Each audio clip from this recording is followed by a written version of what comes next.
Analysis, opinion, Bryce Harper is gone and the Nationals' streak of fruitless postseasons remains.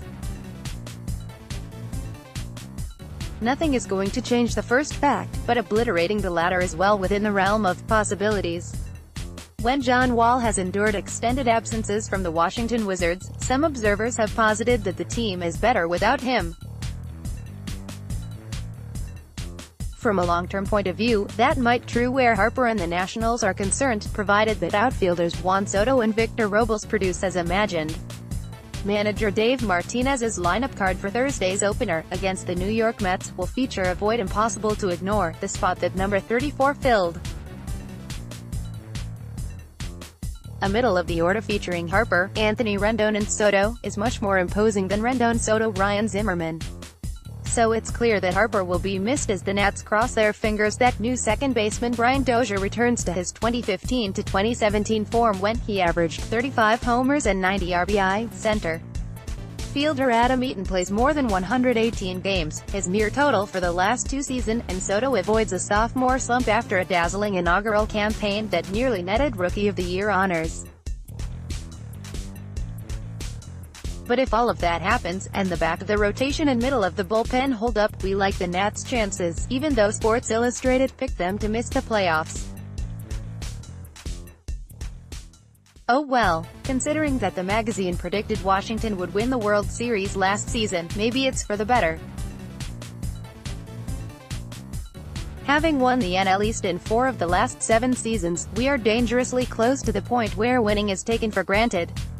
All of those division titles, and playoff flameouts, were accomplished with Harper in the mix, but expectations haven't been lowered since his departure.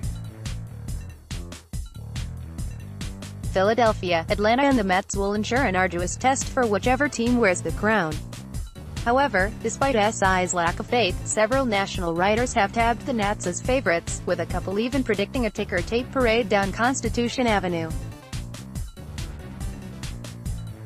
Wouldn't that be something? Imagine the Nats winning it all without Harper, after failing to win a single postseason series with him. Even his fans would have to chuckle at that. None should feel the least bit sorry for him. Harper is still one of baseball's best players and the Nats are still one of the game's best teams. Now they can go head-to-head against each other for 19 games and maybe even battle some more in the playoffs. What's not to love about that? On Thursday, Nationals Park will buzz with the same electricity that circulates throughout the stadium every opening day. The home white uniforms will be bright and crisp as ever. The field will be immaculate and the bunting will hang perfectly. It will be business as normal, as usual, minus the former MVP in right field. And once Harper gets his return out of the way, on Tuesday, the Nats' new reality will be completely sealed, with all eyes forward.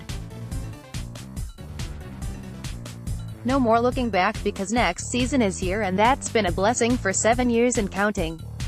We're in a good position where every year we're expected to make the playoffs. Zimmerman told reporters Monday. Ownership continually puts a good team on the field and we're lucky to have that. Now it's on us to go out there and compete. Good things have happened more often than not lately. The Nats haven't missed the playoffs in consecutive seasons since this era began in 2012, and there's no reason to assume they're about to start a streak. Certainly, they might, but that's not what we'll be thinking Thursday when Max Scherzer fires the first pitch to Mets center fielder Brandon Nimmo around 1:05 p.m.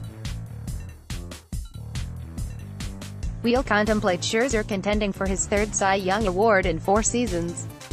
We'll envision Soto becoming a historic 20-year-old after being virtually unprecedented as a 19-year-old.